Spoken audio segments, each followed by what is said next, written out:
Oke, jadi di 1 November kemarin gua baru nambah lagi satu tim nih, yaitu di editor gitu ya. Karena sejauh ini sudah sangat ruwet banget gua menghandle 4 akun, YouTube Artodipro, Instagramnya Artodipro, Instagramnya Bapak Zubair, dan TikToknya Bapak Zubair. By the way, belum gue kabarin juga di YouTube bahwa gue udah punya anak ya, udah 6 bulan sekarang gitu. Jadi emang agak lebih susah juga jadwalnya untuk fokus ke YouTube doang. Dan gue memutuskan untuk menambah lagi satu tim. Bang.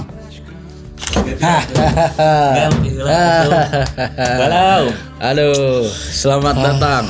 Bang Jaja. Sudah lama ini baru dibikin videonya. Jadi mungkin lu juga yang penonton lama tidak asing ya dengan wajah gua. Dengan wajah Mang Caca pastinya. Karena kita cerita dikit Mang, throwback ya. Di 2019 ya Mang Caca itu mengenalkan diri kepada gua lewat DM dulu ya. Pada saat itu Artodipro yang rambutnya gini nih masih arogan pada saat itu. Masih iya sih. Mang Caca itu dulu nge-DM. Lalu singkat cerita bisalah kita bertemu ya, karena Doi adalah seorang videografer juga. Mungkin gue bisa belajar bareng dan kita bisa ngobrol-ngobrol gitu. Akhirnya bertemulah di Alfamart memangnya. Kita masukin screenshotnya cerot. Lalu bertemu dengan Mang Caca. Di saat itu gue masih 19 tahun gitu. Jadi bocil-bocilnya dan masih amarahnya sok-sokan gitu loh. Masih star syndrome lah baru nge-YouTube. Nah awalnya banget gue tuh ngikutin, ada di Instagramnya Artodipro tuh Maps-nya ke situ, daerah situ lah. Gua naruh alamat tuh itu salah. Datanglah saya ke situ pas lagi main ke daerah sini. Lah, kok Bang di mana? Lagi kumpul keluarga. Nah, salahnya tuh bukan yang tempat lokasinya dia, malah di sebelumnya tuh masih jauh ke sana, ke daerah Pacet tuh ya. Kirain yang dari Patung Bubur masuk ke dalam, ternyata salah. Yaudah, dianya lagi sibuk, balik lagi deh udah ke Bandung. Dari Bandung, orang Bandung emang Caca orang Bandung, udah langsung ngajak ke sini. Gue bilang, asal datang aja, gue lagi di luar gitu. Dengan begitu arogannya Artodipro yang dulu ya. Padahal kalau gue yang sekarang mungkin ada subscriber datang mending samperin ngobrol gitu ya. Dan pertama DM-an dulu, ketemu ke sini tuh mau konten bikin Gundala ya awal-awal ya. Sempat ke DM dulu, sempat rame yang Cinematic Cringe awalnya nonton itu. Terus yang Gundala di sini ya ketemu di tuh Alfamart awal-awal. Nah, di sana baru mulai kita bikin ngobrol-ngobrol dulu konsepnya, belum langsung ke syuting ya. Hari pertama ketemu tuh langsung kesananya baru bikin konten Gundala. Nah, di Gundala berlanjut lah sampai sekarang nge-review. Yang awal review Jiun M2 tuh itu masih pakai Sony A7. Sony A7. Yang A5000 yang dipasang di itu. Ya, betul. Itu adalah klien pertamanya Artodipro. Berjalannya waktu 2019 banyak juga proyekan gitu ya Bang. Proyek-proyek iseng, bukan ini di YouTube gitu ya. Karena pada saat itu YouTube gua belum ada AdSense-nya, pun belum dibayar oleh klien untuk ngerjain sebuah proyek. Jadi dulu baru barteran doang dengan barang. Yang pertama tuh Zion M2 ya, terus beberapa lagi datang lagi Zion yang buat HP. Ya. Ada juga proyek kita Brika, Smooth X. Banyak lah ya beberapa proyek lainnya, sampai pada akhirnya kita berpisah kerjaan gitu ya. Gua di YouTube di sini, Mang Caca 2020 juga warawiri sana sini lagi ya. Lagi sibuk-sibuknya. Doi juga ngambil wedding juga dan ngambil di kantor juga dulu ya di seperti produk hijab lain sebagainya. Skincare diambil agensi juga dulu. Udah banyak lah perjalanannya dari gua awal kenal 2019, 2020, 2021 dan 2022 juga belum. Cuman main-main doang. Waktu itu di battle filmmaking itu ya, yang 3 kamera tuh yang terkenal, yang viral ya, yang cukup gede. Sebelumnya sempat yang Power Vision. Power Vision juga, battle juga itu Mang Caca sering pokoknya di YouTube gua. Jadi mungkin teman-teman udah pada sering lihat. Dan at the end 2023 gua akhirnya malam-malam iseng tuh. Gimana ya? Ini agak susah nih YouTube deh. Lagi di Borma. Gua telepon Mang Caca, Bang. Bagaimana kalau join ke sini ke Artodipro nih gitu ya.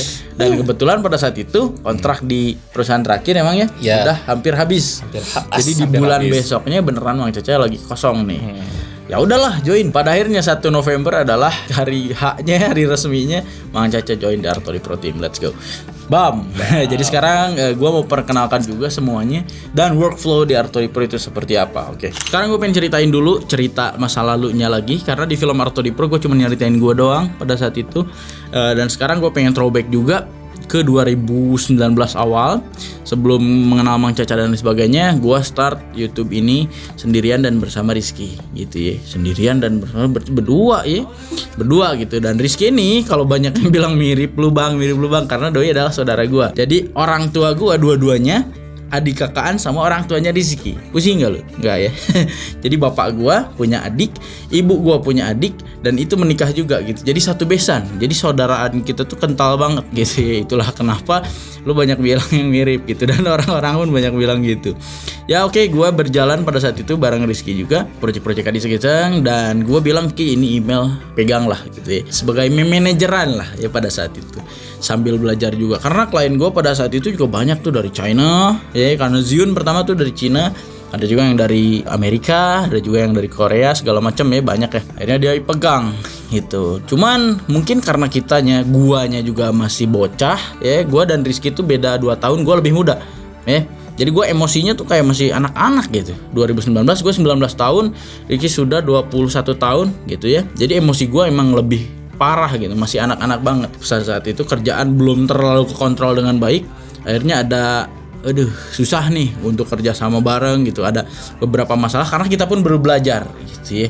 Jadi disitulah timbul beberapa masalah, dan akhirnya gue kembali lagi sendiri di tahun 2020 nya kayaknya. 2020 gue sendiri lagi menghandle email dan segala macam. Akhirnya Rizky merantau lagi ke Bandung. Pada saat itu berpisah lagi gitu ya. Gue menjalani YouTube itu 2020 sendirian, fokusing sendiri, duduk ngomong, edit sendiri, nyari ide sendiri, dan capek juga. Dan pada saatnya di 2021 waktu itu gue menikah di bulan Agustus tanggal 7 ya, dimana gue udah punya beberapa klien yang besar juga pada saat itu. Dan di 2021 juga Rizky pegang email gue lagi untuk ngelanjutin beberapa proyek yang lain, karena mungkin sekarang sudah lebih proper ya, sudah mempelajari semuanya lah. Gua juga perlu bantuannya gitu ya, akhirnya pegang lagi. Dan setelah gua menikah, akhirnya Rizky balik lagi ke kantor Artodipro di sini gitu ya, berserta juga gua nambah lagi tim yang lain, itu teman gua, kita panggil saja Men ya. Dan juga ada Mang Caca juga. Oke, gua pengen jelasin juga workflow yang gua kerjakan di Artodipro seperti apa. Kita masuk di hari Senin. Senin biasanya kita script writing ya, mencari ide untuk konten-konten apa aja yang harus dibuat. Untuk bapaknya Zubair, gue yang riset sendiri, banyak juga dari Quora dan dari Google dan lain sebagainya. Dan untuk Instagramnya Artodipro, gue juga sendiri yang cari idenya. Kadang teman-teman yang lain ngasih juga ide via DM. Untuk konten Artodipro baru kita kerjasama semuanya nih. Kontennya kayak gimana nih? Mau ditulis seperti apa nih? Kadang Rizky yang riset di sini. Ini kan ada PC baru lagi dari Gcom kemarin.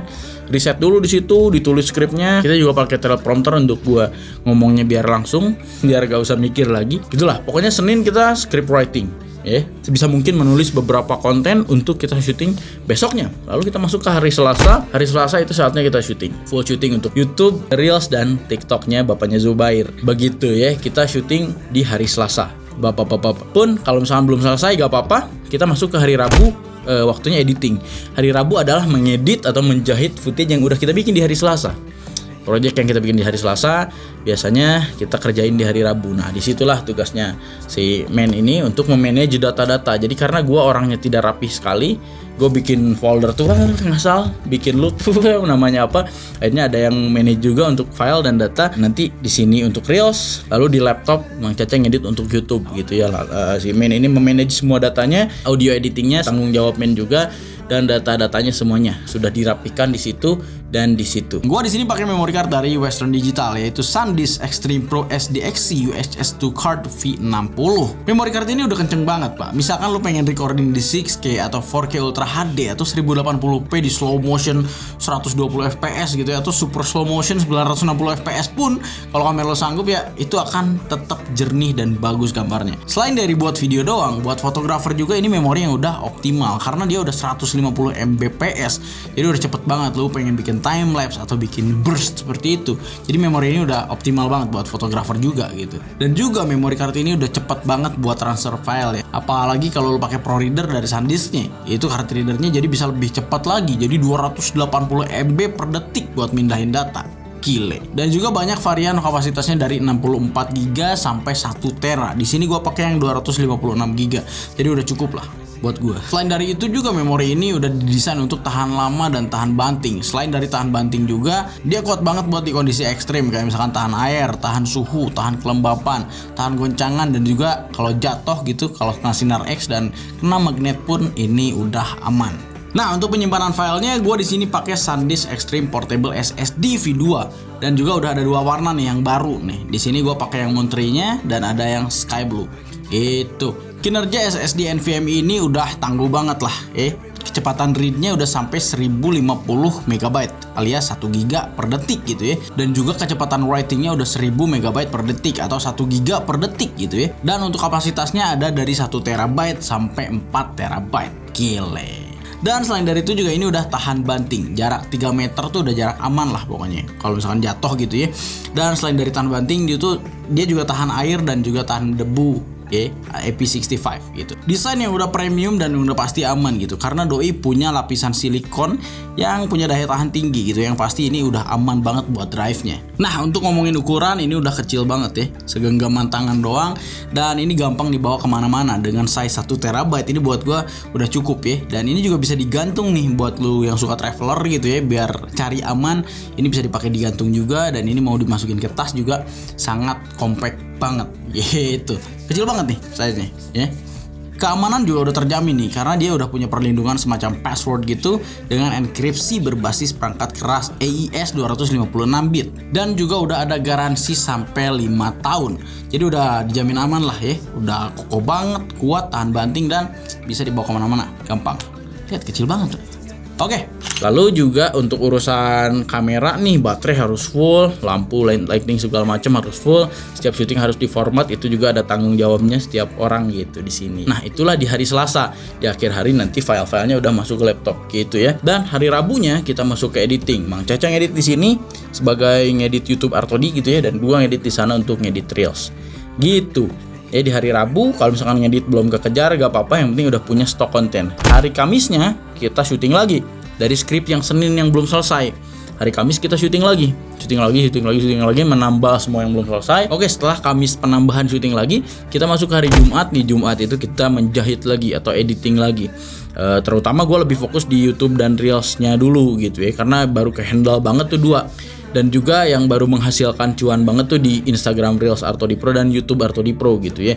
Gua sekarang ini lagi nyaman banget untuk ngerjain Reels sebenarnya karena proyeknya singkat, cepet dikerjain dan cuannya juga hampir sama aja gitu ya. Bisa dibilang ya klien-kliennya juga pada royal gitu ya di Reels. Oke, hari Jumat udah selesai tuh editing, semoga bisa selesai semuanya baru kita publish ya. Kadang kita juga publish di hari Rabu, kapanpun lah sesuai dengan proyeknya selesai. Bahkan kalau Reels itu biasanya setelah selesai diedit langsung gue publish sendiri karena gue yang bertanggung jawab sendiri di Reels gitu ya. Dan untuk editing kan di Mang Caca tadi ya, untuk thumbnail segala macem gue yang bikin sendiri gitu ya. Gue yang pengen sesuai kepengenan gue untuk thumbnail. Dan jangan khawatir juga bahwa kualitas editing Mang Caca itu selalu bahkan ada yang lebih jago dari guanya gitu ya. Jadi jangan khawatir dan stylenya pun akan tetap sama gitu. Oke, kita masuk ke hari Sabtu. Hari Sabtu adalah hari bebasnya kalau sekolah ya. Mang Caca hari Sabtu tuh libur. Sabtu dan Minggunya doi libur dan kita bertiga tetap masuk kantor, cuman itu waktunya kita refreshing diri. Gua main FC24 ya, bukan FIFA lagi sekarang. Tadinya gua main FIFA 23. Kita tuh anak PES banget dari dulu. Dari PS1 kita main Winning Eleven, main PES. PS2 kita main Winning Eleven juga 910 segala macam. Dan pas masuk PS3 entah kenapa nih, apakah ada yang relate ya? PS3 kita semua libur akhirnya benar-benar gak main game pada saat itu karena mungkin apa ya, usia kita juga yang lagi mulai nyari kerja gitu atau lagi segala macam, gue lagi sibuk sekolah segala macam. Akhirnya gue libur tuh main PS3.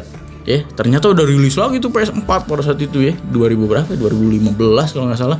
Di PS4 kita juga nggak cukup main, tapi update gamenya gue mainin di PC karena gue udah masuk ke masa kerja dan punya PC meskipun lemot. Kita main tuh PS 2013 lewat PC gitu ya, lalu sampai ke PS 2019 kita main di PC, PS 2020 21 akhirnya di eFootball 2022 tuh bapuk banget kan, lu pasti ngerasain. Gue pindah ke FIFA 23 adalah FIFA pertama gue. FIFA 24 atau FC24 ya, Sport FC24 adalah game yang kita mainin saat ini dan satu-satunya. Dan itulah di hari Sabtu Artodi Pro Team akan berlomba-lomba untuk meledek satu sama lain ya. Rizky itu timnya Chelsea, gua Juventus. Firman ini atau si Men ini pakai Arsenal gitu ya. Dan ini dua-duanya Liga Inggris, gua doang Liga Italia nih bangsat emang. Gua nggak tahu bahwa gua awalnya milih Juve itu waktu 2006 gua main Winning Eleven. Gua nggak tahu soal liga karena dulu kan di PS2 tinggal R1 doang. Gua nggak ngerti liga dulu, gua kira semua klub tuh sama gitu ya sedunia. gini-gini doang. Oh ini nih klub gue yang gue pengen pakai Juventus ya. Pakai Nedved, ada Del Piero, ada Buffon, ada Zebina, ada si siapa tuh Cannavaro gitu ya. Dulu gue suka tuh sama skuad zaman, ada Zlatan Ibrahimovic juga yang gue suka karena Ibrahimnya, wah Ibrahim nih gue nih gitu, Ibrahimovic nih. Gue suka tuh pada saat itu skuad Juventus.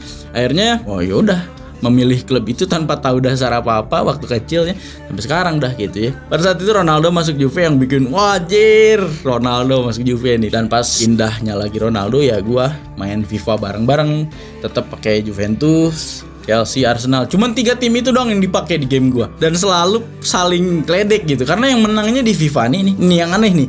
Kalau di PES tuh kalau udah ada orang jago udah jago gitu ya.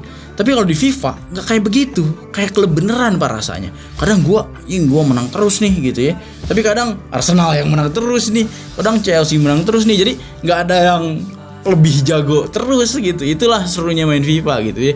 Di Sabtu kita khususin buat main FIFA atau EA Sport FC untuk sekarang gitu ya. Dan buat teman-teman juga yang pekerja visual atau pekerja apapun, kalau udah merasa jenuh dengan kerjaan, gue pun sama, gue udah sangat jenuh sekali dengan pekerjaan, larinya ke situ, ke game. Kalau gue ya, gamenya satu doang, gue main EA Sport FC 24. Intinya jangan mati sebelum main bola dan nonton bola. Gue main bola beneran juga, main mini soccer ya. Jadi ketiga-tiganya itu beneran naikin dopamin dan nge-refresh diri gitu ya. Gue main mini soccer juga setiap Sabtu kalau lagi ada jadwal kita selalu main. Jadi bener-bener lah jangan mati sebelum mengenal sepak bola pokoknya. Oke, jadi segitu aja workflow Artori Pro Team. Gue sudah memperkenalkan juga satu-satu dan semoga tetap ada yang nonton channel gue karena kita harus tetap berjalan nih supaya nggak berhenti nih, channel nggak tutup gitu ya, please ya. Oke, jangan lupa juga untuk subscribe dan kalau bisa lu selalu nonton juga video-videonya dan lu bisa saran juga di komentar di bawah konten apa yang harus gue bikin lagi karena makin kesini idenya sudah hampir menghilang nih, otak gue habis nih. Oke, segitu aja, terima kasih, grazie, assalamualaikum and dah.